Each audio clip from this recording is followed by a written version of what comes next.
waterfall, aqueles processos bem definidos. E ele pensava assim, a gente não é sério, a gente não desenvolve software da forma que está escrito lá.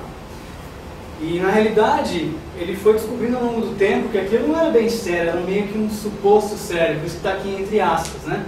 E que eles não tinham que estar com a consciência pesada, porque na verdade eles estavam sim indo no caminho certo. Foi aí que eles se envolveram com desenvolvimento ágil e começaram a aprender uma série de coisas que iam até contra algumas coisas relacionadas a esses caras anteriores aí. Bom, uma coisa interessante desse evento é que tem esse conceito de Birds of a Feather, que é uma reunião de pessoas para discutir algum assunto, né, durante o evento. Geralmente eles pedem para o pessoal listar o que gostaria de falar, e aí se juntam em alguns grupos e começam a discutir num determinado horário que não tem palestra, não tem uma palestra definida. Cria lá, cada um fica numa sala, junta o pessoal e começa a conversar sobre aquilo, né? Agora para a parte das palestras. A primeira que a gente assistiu foi a do Klaus. Ele tem bastante experiência com XP, ele é um dos primeiros caras que trouxe os conceitos de XP para o Brasil. Então ele aplica desde 2000, participou de um evento na Itália chamado XP 2000 e tem uma série de dicas legais em relação ao XP hoje, da experiência que ele tem de todos esses anos. E uma dessas coisas que ele falou foram um tal de cleaners, por isso que tem aqui essa empregada doméstica. Ele disse o seguinte, que de vez em quando você tem que parar e dar uma limpada no projeto. Ele mostrou um gráfico lá, que a gente não tem aqui para mostrar para vocês, mas que ao longo do projeto a produtividade vai diminuindo, ficando mais difícil de dar manutenção no código e tal, por uma série de coisas que a gente já sabe. E que de vez em quando você tem que parar e dar uma limpada, deixar a coisa legal, e aí a produtividade da equipe volta a aumentar. Você perde essas quedas de produtividade, né? Uma das formas de fazer isso é a refatoração. Então aí depois a gente vai falar um pouco mais sobre refatoração, porque tiveram palestras específicas sobre esse assunto. Bom, uma outra dica interessante foi a comemoração dos milestones, né? A gente tem um projeto, a gente vai dividindo em uma série de etapas, milestones, às vezes em releases e tal, e a gente tem que comemorar pequenos sucessos. É uma dica para tornar o ambiente melhor e estar sempre motivando o pessoal. Então, é interessante. Bom, eu participei da palestra de Agilidade, Qualidade e Futuro com o Fábio Akita. Foi uma palestra bem interessante. Ele pegou e falou muito sobre o Manifesto Ágil, sobre seus princípios e tudo mais, sobre as valorizações do indivíduo e suas interações acima de processos, ferramentas, sobre o software funcionando acima de documentações abrangentes e adaptações a mudanças e acima de planos pré-estabelecidos, a capacidade de resolver isso, né? Isso foi o que eu peguei na parte de referente ao Manifesto Ágil. Ele também falou sobre quando tiver problemas grandes, dividir em tarefas pequenas, para ficar mais fácil, ter uma agilidade maior para estar resolvendo esses grandes problemas, estar dispersando eles. Depois eu assisti a palestra do Amber Nabó, que foi essa gestão 1.0 2.0. O Amber Nabó foi o cara que apresentou pra gente o Scrum. A gente fez um curso lá na Teamware, há 2 anos atrás, e essa palestra dele foi muito legal. Então, basicamente, ele foi falando das diferenças, o que mudou, né? O que deveria ser a gestão. Então, a gestão 1.0 seria a gestão antiga, que era feita no passado, e 2.0 são as tendências, as coisas que estão mudando, principalmente com todas essas novas, não tão novas, mas que estão sendo mais respeitadas agora, teorias como Lean, por exemplo, né? A teoria das restrições, Kanban e métodos ágeis. Então, o que era a gestão 1.0? Como que ela funcionava antes? O trabalho era repetitivo. Vocês lembram daquele filme do Charlie Chaplin que fica lá apertando parafuso? Mais ou menos aquela ideia. O trabalhador é especialista, ele só faz aquela tarefa manualmente de forma repetitiva. Ele não precisa pensar muito. Alguém já pensou por ele. O chefe planejava o que você tinha que fazer, você executava. Depois o chefe verificava como estava a qualidade do seu serviço e, se precisasse, o chefe melhorava. Então, de certa forma, era um PDCA meio desvirtuado, né? Você só fazia a parte de executar e o seu chefe fazia todo o resto. Então, uma das grandes mudanças que aconteceram é que em 100 anos os trabalhadores do conhecimento passaram de 3% para 70%. Nós somos parte desses 70% dos trabalhadores do conhecimento. E a gestão 1.0, ela não estava alinhada às necessidades dos trabalhadores do conhecimento. Por isso veio a gestão, então, 2.0. E quais são as características dos profissionais 2.0? Todas aquelas coisas que o Alexandre Gomes fala naquela apresentação do Manifesto 2.0 dele, estão ligadas com isso aqui. Lembra que ele fala isso mudou para isso mudou para isso. Então, uma dessas coisas é: o trabalhador conhece profundamente e melhora o próprio trabalho. Então, todo trabalhador deve ter a capacidade de conhecer muito bem o seu trabalho e de melhorar, identificar o que não está bom e melhorar o seu trabalho. Isso é um grande desafio, porque geralmente as pessoas não têm ou essa capacidade ou até mesmo permissão e ambiente para fazer isso, né? A teoria das restrições está muito ligada com isso também. Foi uma coisa que ele comentou. A teoria das restrições vem de um filósofo israelense, o nome dele é Goldratt, se eu não me engano. Ele escreveu o livro A Meta. A gente vai falar mais pra frente disso e tal. Estou até preparando uma outra apresentação, mas basicamente o que diz é que você, quando tem um sistema complexo, você não tem que tentar otimizar cada pedaço desse sistema para que ele trabalhe na sua capacidade ou eficiência máxima. Mas você tem que otimizar o sistema como um todo, para que ele funcione de ponta a ponta de forma eficiente. E o Just in Time, que vem da Toyota, vem do Lean. Uma coisa muito bacana que ele falou, mostrou uma frase do livro do Stephen Covey, que é aquele que escreveu Sete Hábitos de Pessoas Altamente Eficazes, também o 8º hábito. É isso aqui que é para se pensar. Se você acha que os seus problemas estão fora, você é o problema. Porque o que está fora você não pode mudar geralmente. Você pode mudar a si próprio. Legal. Então isso foi de gestão 2.0. Em seguida eu assisti a palestra do Dailton Bassi, né, que foi um dos organizadores do evento, lá no INE. Ele falou sobre a importância dos soft skills. Soft skills é uma forma de chamar aquelas habilidades não técnicas que as pessoas têm que ter, que geralmente você não aprende isso na faculdade, na escola. São coisas que você adquire ao longo da vida, mas que são capacidades muito importantes para o seu dia a dia de trabalho e até mesmo para a sua vida pessoal. São aquelas habilidades que geralmente estão ligadas ao relacionamento com pessoas, à comunicação, né? Então são coisas muito importantes que os profissionais precisam ter, que as empresas estão procurando cada vez mais. São coisas mais sutis, mais subjetivas do que objetivas, mas que a gente também tem que levar em consideração quando a gente pensa no que a gente pode melhorar. Teve uma sessão, que era uma sessão de contação de histórias, onde empresários, pessoas que já passaram por dificuldades, falavam um caso de terror e um caso de sucesso. Teve dois que me chamaram muita atenção. Um foi da Accenture, quando eles tiveram um projeto, tiveram que executar um projeto para um evento de um show. Só que não planejaram, não tiveram uma estrutura para no dia do evento estar cobrindo essa demanda. Foi no caso onde ele sofreu um caso de terror, né? Não tinha como ele resolver esse problema. E no dia ele teve que se virar sozinho nos 30. O caso de sucesso foi que ele conseguiu resolver esse problema. Inclusive aplicando um processo que hoje em dia é atual, inclusive chamado Cloud Computing, né? Cloud Computing. Ele foi dividindo as requests, foi separando e nivelando.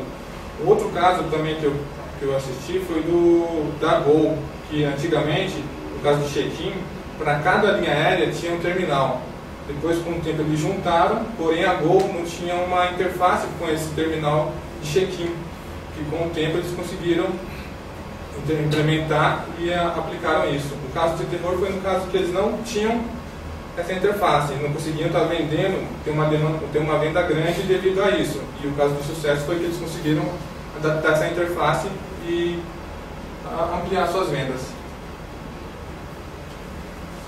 Legal, então uma outra palestra do Carlos Vilela. O Carlos Vilela é da Softworks, ele estava aqui no Brasil e ele falou sobre integração e entrega contínua. Então, integração contínua já é uma coisa meio que a gente está acostumado a fazer, a gente conhece, mas eu achei muito bacana essa ideia de entrega contínua. Ele apresentou um modelo de maturidade para você chegar na entrega contínua. Então, primeiro você faz a compilação automatizada. Faz alguma coisa que o seu código compile automaticamente de tempos em tempos. Depois, você faz com que os testes unitários e de integração sejam automatizados e que eles sejam executados junto com essa tarefa de compilação. Depois os testes de aceitação, aí você faz o deploy para homologação automatizado. Imagina, alguém deu um commit ali, ou de tempos em tempos, você compila o código, roda os testes unitários de integração, roda os testes de aceitação e já faz deploy para um ambiente de homologação. Depois de homologado, automaticamente já é feito deploy para a produção. Então é uma coisa assim, até difícil de imaginar, né? Imagina, você faz uma alteração, além dos testes unitários que a gente já executa e de integração, já roda de aceitação, já faz deploy para homologação, o usuário já faz o teste, já fala que está legal, e quando ele fala que está legal, aquilo já cai na produção. Eles trabalharam assim com alguns projetos deles. É claro que isso tem riscos e não é nada fácil de se fazer, e também é claro que não é para todos os projetos, né? Não necessariamente. Mas é muito interessante. Ele falou de algumas coisas, como eles utilizam isso, e eles não usam Brains, por exemplo, para conseguir fazer com que isso funcione legal. Quem quiser depois, vale a pena dar uma pesquisada maior em como isso funciona. Também participei da auto-organização e gestão por metas flexíveis. Alguém de vocês poderia me definir interfertilização? Aprendendo com o outro. Também disse para transcender, sempre aprenda coisas novas, independente da área que você está. Sempre procure adquirir conhecimentos de finanças, de vendas, comércio, no geral, né? Sempre está adquirindo conhecimentos. Também falou sobre a equipe, que não é na verdade o Scrum Master que gerencia a equipe, e sim a equipe que gerencia o Scrum Master. Foi bem isso daí. E também devemos construir pessoas, né? No caso, a equipe, né? A equipe, dependendo da união da equipe, o software sempre tende a ter uma qualidade melhor, os conhecimentos vão dividindo, e assim todos crescem totalmente com o software, todos adquirem uma qualidade e um nível mais elevado. Bom, esse foi o primeiro dia das palestras, foram os palestrantes nacionais, e no segundo dia foi um evento, foi uma trilha só. No primeiro dia eram 2 trilhas, 2 sessões, várias sessões ao mesmo tempo, na verdade, e no segundo dia era um auditório só com os palestrantes internacionais, né? Um deles foi o Joe Yoder. Ele falou sobre esse Big Balls of Mud, que seria isso, né? É a grande bola de lama. A ideia do negócio é isso aqui. O que ele considera como big? O que é grande? Projetos com mais de 100 mil linhas de código, por exemplo. Projeto grande. Ele chegou a comentar de um software que ele viu que era uma classe só e tinha 500 mil linhas de código. E o software era aquela classe praticamente. Então, como você trabalha com isso? Difícil, né? Complicado. Para dar uma ideia mais ou menos, ele mostrou uma imagem, eu não consegui pegar, a gente tem uma visão de um produto, de um projeto, e ele comparou com o Mile High Building, que era um prédio que eles queriam fazer, que tinha 1 milha de altura. Era um prédio enorme, o maior prédio da cidade e tal. E a gente tem essa visão de fazer esse prédio, mas no final a gente acaba construindo favelas. Que vai dando jeito, vai ficando aquele negócio e vai ficando bagunçado, né? Então, essa foi a ideia da palestra dele.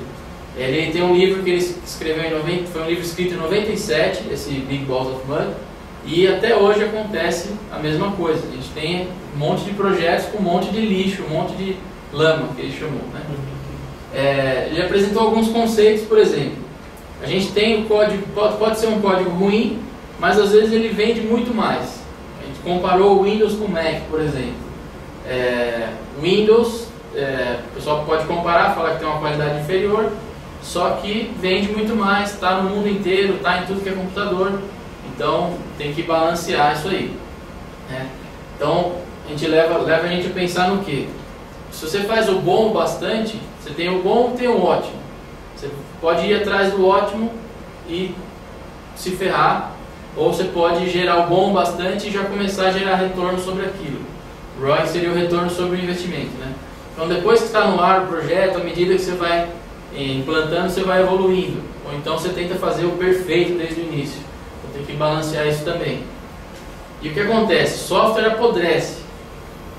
Software vai ficando velho, né? E é necessário fazer refatorações, melhorias, às vezes até reescrever partes desse código, certo? E o que acontece na maioria das vezes é que grande parte do que o pessoal chama de reuso, na verdade é copy and paste. É copiar e colar, pega um conceito daqui, copia, usa ali e fala, estou reusando, estou aproveitando aqui, mas na verdade você está duplicando, você está piorando aquela bola de lama lá, você está aumentando, né? E qual é o preço de não refatorar? Né? Qual é o problema? Você tem coisas novas para desenvolver, tem coisas antigas para dar manutenção e para melhorar. Você vai realmente investir, quanto que você vai investir nessa melhoria? Quanto que esse investimento vai te trazer de benefício? Né? É simplesmente uma reforminha besta ou é algo que vai trazer produtividade, que vai trazer alguma melhoria para o projeto? Então ele citou o seguinte, existem técnicas como o TDD, por exemplo, Test Driven Development. Você faz testes, vai garantindo que o código está legal, só que se for utilizado da maneira incorreta, não garante que o código que for produzido seja bom também. Então, não existe mágica, tem uma série de coisas para se levar em consideração. Uma coisa interessante também que ele falou é que a qualidade depende de quem está olhando para aquilo. Então ele citou aqui alguns exemplos, a visão do artista, do cientista, do designer e do engenheiro. Como é que cada um desses identifica se uma coisa tem ou não qualidade? Se aquilo está ou não está bom? Então ele diz que o artista, ele classifica em importante ou sem graça. O cientista, verdadeiro ou falso. O designer está legal ou está chato. E o engenheiro está bom ou ruim. Então essa qualidade depende muito da perspectiva de quem está olhando. Não necessariamente a qualidade do software em relação a código significa que a qualidade do software vai ser a mesma em relação à usabilidade ou que vai atender aos requisitos, às necessidades de um usuário. Então a gente, quando pensa em qualidade, tem que analisar todos os lados da coisa, né, e identificar exatamente a que qualidade a gente está buscando. E uma com certeza influencia na outra também. Ele também disse uma coisa muito bacana, que praticamente todos esses grandes desenvolvedores, né, internacionais, os nacionais também, sempre dizem que você tem que dar atenção contínua à excelência técnica. Né? Isso tem muito a ver com toda aquela coisa de qualidade que a gente falou, de gestão 2.0, de melhoria contínua. Você tem que dar atenção a isso, você tem que fazer as coisas da forma certa, você tem que estar sempre aprendendo, tem que estar sempre crescendo, e tem que estar sempre sentindo que você está fazendo o melhor possível. Uma das formas de você atingir essa excelência é você imitar as coisas que dão certo, as coisas que já estão provadas. São os patterns, né, os padrões de desenvolvimento. Então ele diz que é muito importante você conhecer esses patterns e você aplicá-los na medida do possível. Cuidado para não chegar naquele ponto de querer usar pattern em tudo até quando não justifica. Né? Tem gente que para fazer um Hello World usa 15 patterns, torna o código muito mais complicado do que ele precisaria ser. Né? E a gente tem que evitar isso, tem que saber exatamente quando ou quando não usar um pattern, mas é muito importante conhecê-los e usá-los quando for preciso. E aquilo que o Júnior falou do Worse is Better, que ele mostrou o Windows e o Mac, tem muito a ver com esse conceito. O Kent Beck escreveu um livro chamado Implementation Patterns. A gente tem esse livro aqui na biblioteca, eu recomendo que vocês leiam. E o Kent Beck escreve no começo desse livro, assim, esse livro está sendo escrito com base em uma premissa muito frágil, a premissa de que código bom importa. Será que realmente as pessoas estão preocupadas que o código seja bom? Ou simplesmente querem que ele funcione? Depende de quem. Ele acredita nessa premissa, eu também acredito, creio que vocês também acreditam. Então é com base nisso que toda essa conversa de Big Ball of Mud, de refactor e outras coisas, passam a fazer sentido. Se você não se importa que o código seja bem escrito, isso passa a não ter valor algum. E ele falou da lei das médias também, que empresas médias vão ter desenvolvedores médios, medíocres, né? Essa que é a palavra, por mais ofensiva que ela possa parecer, medíocre é quem está na média. A gente tem que buscar estar acima da média. Estar na média não é suficiente, a gente tem que estar bem acima da média. Isso tem a ver com buscar excelência técnica. A gente não pode estar satisfeito simplesmente porque está na média, senão a gente vai ser simplesmente medíocre. E isso tem que vir também da empresa, né? Empresas que estão contentes com a média vão ter desenvolvedores que também estão contentes com a média. Empresas que se preocupam em ter excelência técnica tendem a ter desenvolvedores tecnicamente excelentes também. Ferramentas podem ajudar, mas as pessoas quem fazem a diferença, né? Manifesto ágil. Então, as pessoas e as interações entre elas são mais importantes do que processos e ferramentas. Então, não significa que você não precise de ferramentas, use ferramentas. As ferramentas vão te ajudar a tornar o seu trabalho mais produtivo.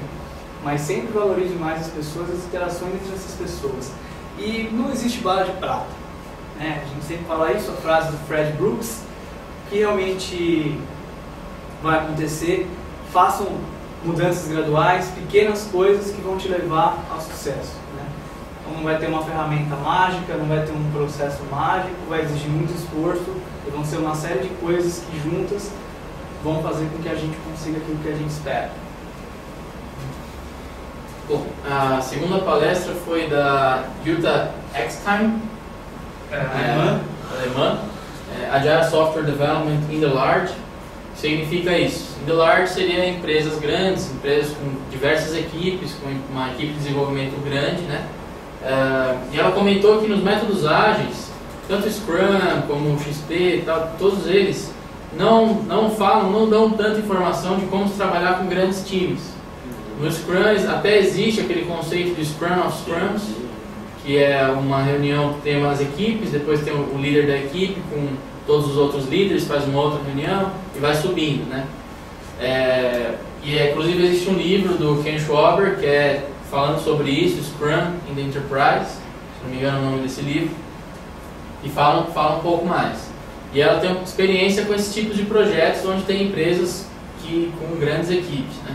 Ela deu algumas dicas. A primeira delas serve tanto para empresas pequenas, grandes equipes pequenas e tal. Guie-se pelos valores e princípios do Manifesto Ágil, que é a essência se você está fazendo ágil ou não. Você está de acordo com esses princípios, você está agindo, está praticando dessa forma, né? Então, muita gente sabe sobre o Manifesto Ágil, aqueles 4 valores, mas acaba não lendo os princípios. São 12 princípios importantes. Tem um link lá na página do agilemanifesto.org e o pessoal acaba não lendo aquilo e tem bastante informação rica ali. Uma delas é falar que a entrega contínua de software é o mais importante para a gente, né? Então, a Agile está ligado com essa entrega contínua, com excelência técnica, com a simplicidade, é um outro valor. Simplicidade é essencial, saber o que fazer, saber fazer menos, que aí está ligado também com aquele livro Getting Real, que a gente fez uma apresentação também. Então, saber fazer menos, saber fazer mais simples, né?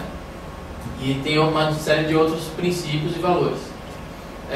O sucesso é definido pelo cliente, todo mundo conhece aquele quadrinho famoso, e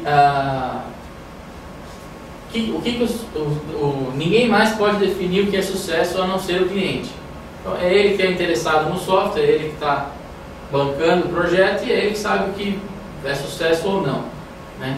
Então, geralmente, um software em funcionamento é uma medida de progresso, é uma medida de sucesso. Esse é um princípio também do Manifesto Ágil. Uma coisa bacana que ela falou é que quando uma coisa estiver difícil, tem que fazer com maior frequência. Então eu coloquei a imagem da dança, né, do balé e tal, mas tem a ver com muitas outras coisas. Quando a gente apresentou sobre o Rails Summit, falando da arte, e isso foi falado também em outros eventos e tal. Quando uma coisa está complicada, faça mais vezes. Tem até um ditado em inglês que diz: when something is painful, do it more frequently. Quando alguma coisa dói, fica meio estranha a tradução, mas é mais ou menos nesse sentido de que é difícil. Faça com mais frequência.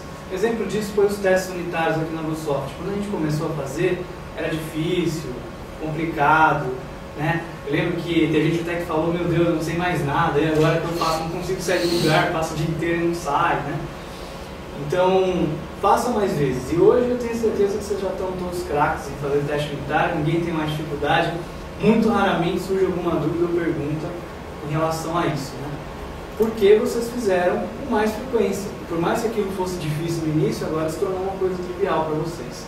Então, as coisas que parecem difíceis para a gente agora são coisas que a gente vai fazer com mais frequência para que isso se torne mais fácil um dia. É prática, é como tocar violão. Alguém já pegou um violão a primeira vez sem saber tocar? É horrível, não sai nada, dói o dedo. Quando você começa a tocar, você vai evoluindo, chega uma hora que aquilo se torna natural. As conversas face a face são sempre melhores. Então, valorizar a comunicação entre as pessoas mais do que qualquer outra forma de comunicação, mais do que e-mail, mais do que relatórios, mais do que telefone. Sempre que possível, traga as pessoas, reúna as pessoas e deixe que elas conversem face a face, que os resultados são muito melhores. E ela falou muito de feature teams. A gente geralmente fala de times, né, em desenvolvimento ágil, é muito comum, a gente está sempre falando essa palavra, time, equipe, é muito comum a gente ouvir isso. Mas eu nunca tinha visto esse termo de feature teams. E basicamente, ela chama de feature teams, feature funcionalidade, porque a equipe deve ser capaz de entregar aquelas funcionalidades sozinha. Claro, com colaboração do cliente. Mas você tem que ter todos os skills necessários naquela equipe para que aquela funcionalidade seja entregue. Então é assim que eles formam as equipes em empresas maiores, né? Por isso que ela fala de escalar o desenvolvimento ágil para empresas maiores. Eles vão formando pequenos times que são capazes de entregar a funcionalidade do início até o fim. Então é um time multifuncional, como diz o Scrum. Ela também falou sobre as retrospectivas, para tomar muito cuidado para que não pareça ser um tempo perdido. A retrospectiva é a grande oportunidade que a gente tem de melhorar o nosso próprio trabalho, aquilo da gestão 2.0. É o momento que a gente para junto para conversar sobre o que ainda não está legal, sobre o que pode ser feito para que o nosso trabalho na próxima interação seja melhor que essa interação. Então é um momento que deve ser um momento muito especial para a equipe. Todo mundo deve, né, estar empolgado, gostar disso, porque é uma oportunidade excelente. Então a gente tem que aprimorar isso, tem que pensar o tempo todo em como melhorar aquilo que a gente está fazendo e usar esse tempo de forma adequada. Outro aspecto que ela comentou é sobre o arquiteto ser um líder servidor. Existem empresas, principalmente empresas maiores, que têm os cargos bem definidos e tal. Tem um arquiteto que ele define, ele modela ele bola uma arquitetura, todo mundo tem que respeitar aquilo, e aquele vai ser o padrão da empresa dali para frente, não pode mudar uma vírgula sequer. Então inverte um pouco esse papel nas equipes ágeis. Ele tem que ser um cara que participa da equipe, né? Aquela equipe que o André comentou, multifuncional, está ali na equipe, e ele está como servidor daquela equipe, e não como um comando e controle, não como algo imposto, mas algo discutido, algo para o bem comum, né? E o que muda muito com métodos ágeis é essa boas-vindas às mudanças, né? Então, a gente tem o costume de não gostar que aconteçam mudanças, ninguém gosta de mudanças, mas mesmo que elas aconteçam tarde no processo, no desenvolvimento, você foi, trabalhou, fez uma grande quantidade de trabalho em software e chegou lá na frente, viu que não era aquilo, vai ter que mudar alguma coisa, beleza, vamos ter que aceitar, vamos ter que viver com isso, conviver com isso. Porque o que é importante para o cliente é que ele tenha vantagem competitiva. Se a gente se mantiver naquele plano e não se adaptar a essas mudanças, a gente não está entregando o que é mais importante para ele, e às vezes é alguma coisa que seja até inútil. Do jeito que foi feito, ele nem vai usar e nunca vai para frente. E em relação a esses times grandes, não procurar comparar velocidades entre eles, porque não são comparáveis. Cada equipe define o seu tamanho em pontos, né? Cada equipe tem a sua medida, que é uma medida subjetiva em pontos, né? Para a gente, uma tarefa que vale 2 é totalmente diferente de uma outra equipe que também vale 2. Então, uma equipe entregou 20 pontos e a outra entregou 50, não dá para comparar. Cada equipe tem que tratar separado, né? Desenvolver uma arquitetura simples e eficiente nunca é fácil. Então, a gente vai batendo cabeça, vai aprendendo e vai melhorando à medida que a gente vai aprendendo. Então, nunca é de cara que vai sair um negócio ótimo e tem que ir evoluindo e não é simples, né? É complicado se fazer algo assim. Uma dica, por exemplo, já na parte técnica, é não fazer commits sem estar com os testes passando. Essa é uma prática que muitas equipes fazem já, né? Você não largar lá o build quebrado, ficar lá em integração contínua, sem integração contínua, porque está quebrado o negócio, ninguém dá importância. Então não deixar que isso aconteça. Uma outra prática não é só para essas equipes in the large, é todas as equipes, né? E ela falou um pouco das visões também, importante.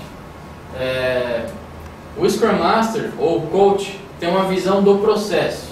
Então ele é o responsável geralmente por implantar, no caso o Scrum, numa empresa. O Product Owner tem uma visão do negócio, do todo. O gerente de projetos tem uma visão organizacional, uma visão de pessoas, de equipe. E o arquiteto tem uma visão técnica. Todo mundo tem uma visão diferente. Só que tem que alinhar as expectativas de todos e fazer com que todo mundo contribua para o todo. Então foi interessante essa divisão de qual é a visão de cada um no projeto. Palestra especialmente sobre refactoring do Joey Oder, Agile Refactoring for Making Systems More Adaptable. Então, refactoring, refatoração para fazer os sistemas mais adaptáveis. Então, refactoring, lembrando, significa você transformar, de certa forma, você pegar um código, alterar esse código, mas não mudar em nada a funcionalidade dele. Ele falou sobre os code smells. Alguém sabe o que são code smells? Code smells são cheiros de código, mal cheiros, vamos dizer assim. São coisas que não cheiram bem. Então, tem um livro do Martin Fowler, o Refactoring mesmo, lá tem uma lista de bad smells, ou de code smells. Coisas, por exemplo, uma classe, vamos dizer, com mais de 1000 linhas, alguma coisa errada, você percebe que não está muito legal. Uma classe com um método estático, um atributo estático público, por exemplo. Fala, peraí. Então, tem coisas que são mais fáceis de você identificar, que cheiram mal. Opa, aqui parece ser alguma coisa errada. E tem coisas mais sutis, mas que se você começar a identificar, você vai perceber que ela segue um determinado padrão. Code smells levam a refatoração. Então, assim que você sentir que a coisa não está cheirando bem, para e refatora. Então, se o código for bem escrito, isso é uma coisa que eu acredito nisso muito fortemente. Se o código for bem escrito, você não precisa colocar um único comentário sequer, que ele vai ficar claro e qualquer desenvolvedor vai conseguir entender com muita facilidade. Eu sei que vai contra o que algumas pessoas pensam, mas eu cheguei a essa conclusão no meu próprio trabalho. Se você pegar códigos antigos aí, que tem milhares de comentários, linha a linha, você vai notar que eles são muito ruins de se compreender e de se dar manutenção.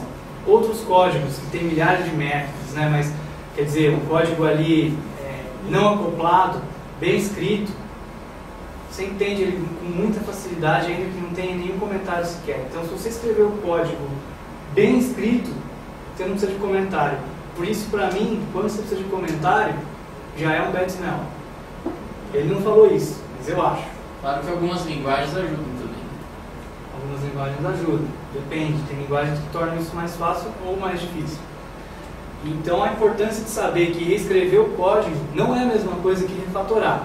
Você pega um código que você fala, isso não está legal, vou fazer de novo. Isso não é a mesma coisa que refatorar. Então, toma cuidado para não confundir as duas coisas e falar que está refatorando quando está reescrevendo ou vice-versa. E ele disse que você tem que tomar responsabilidade pelo teu código. O código é seu, você que fez, você que escreveu. Você tem que responder por ele. Por isso você tem que fazer um código de boa qualidade, sempre. Não é responsabilidade só da empresa garantir que o código que você escreve está bem escrito. É responsabilidade sua. Então, quando você não estiver fazendo isso, pensa o porquê e como fazer. Você passa mais tempo lendo do que escrevendo código. Vocês sabiam disso? Vocês já pararam para medir esse tempo? É uma pesquisa que foi feita. Eu não tenho exatamente os dados, ele também não deu, mas você passa muito mais tempo lendo o código que você mesmo e as pessoas escreveram do que efetivamente escrevendo código novo. Está aí a importância de você escrever código bem escrito. Não adianta correr e escrever um código mal feito. Depois você vai passar muito mais tempo lendo aquilo. Então escreva código bem escrito. A última palestra do dia foi da Yuta, novamente, e foi Planning, Estimating and Correction in Agile Project. E ela deu algumas dicas também de Agile para quem até estava começando e para pessoas até mais experientes.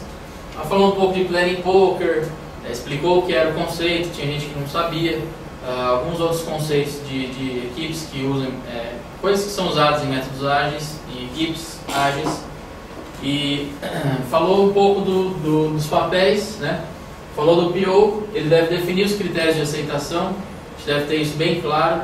Inclusive isso faz parte até de uma rotina de testes, né? Testes unitários, a gente pode testar pelos critérios de aceitação, interessante, teste de integração, tudo mais. E quem define é sempre o PO, né? Product Owner. Aqui é uma foto de um PO discutindo com a equipe, né?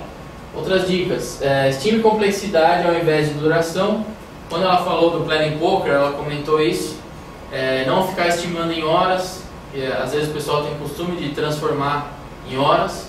A gente define uma medida, uma complexidade, um tamanho, em pontos, por exemplo, e a gente se baseia naquilo para medir as outras tarefas. Tem um outro formato, foi por isso que coloquei essa imagem, de pequeno, médio e grande. Tem empresas que definem desse tamanho também, não fica o Planning Poker, aquelas várias opções, tem menos opções, PMG, então vai mais rápido. Também dá para fazer dessa forma. E uma ideia, uma dica dela é nunca vá pelo número médio. Então, uma pessoa, a gente está no Planning Poker lá, por exemplo, uma pessoa jogou 8 uma tarefa e o outro cara jogou 3. Aí discute e tal, ninguém chega no consenso e fala, tá bom, vamos pôr 5. Então, para não fazer isso, uma dica dela foi não faça isso. Tá? Uma outra coisa, o sprint deve ter um resultado entregável, senão não tem valor, não faz sentido, né? Então, o sprint deve ter uma meta e deve ter algo entregável para o cliente. Então a gente tem que definir bem o que é isso e que sejam feitas as revisões, as retrospectivas, então, práticas que a gente já faz hoje, né? Nesse caso é uma foto do Yahoo, eles fazendo uma reunião de revisão, tá? Por isso que eu coloquei. Então faça revisões, faça retrospectivas, né? E entregue, mostre para o cliente o que foi feito. Eu vi um comentário, acho que não foi na palestra dela, mas o pessoal que eu ouvi falando sobre essa review, essa reunião de revisão. Às vezes em empresas maiores o pessoal transforma isso num evento, num show. A ideia não é essa, não é fazer show. A ideia não é fazer PowerPoint, fazer bonitinho e apresentar o que foi feito. A ideia é mostrar para o PO ou para o cliente o que foi feito, para ele dar um feedback sobre aquilo e fazer esse processo de melhoria. Não é fazer show, trazer clientes, mostrar, estão fazendo isso e tal. Então, umas dicas, né? E faça um planejamento orientado a resultados, certo? Não fique fazendo um plano grande, né? Uma grande definição de tudo que você tem que fazer, que isso não é ágil, né? Você define melhor apenas aquilo que está prestes a ser feito. A gente tem um backlog grande? Tem. Vamos pegar o que está mais próximo, de acordo com a prioridade, e vamos detalhar melhor e começar a fazer. E não pegar a lista toda de todas as funcionalidades e detalhar tudo. Isso acaba caindo num outro processo que não é ágil. A gente conhece, certo? Essas foram algumas dicas dela nessa palestra. Bem interessante. E era isso que a gente tinha do encontro ágil. Obrigado aí, pessoal.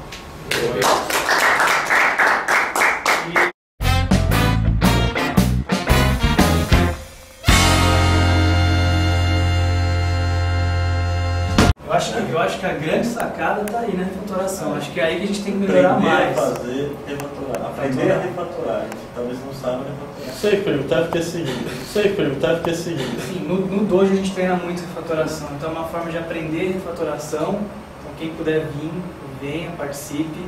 Todas as terças-feiras aqui na Bluesoft. Entre em dojo.bluesoft.com.br.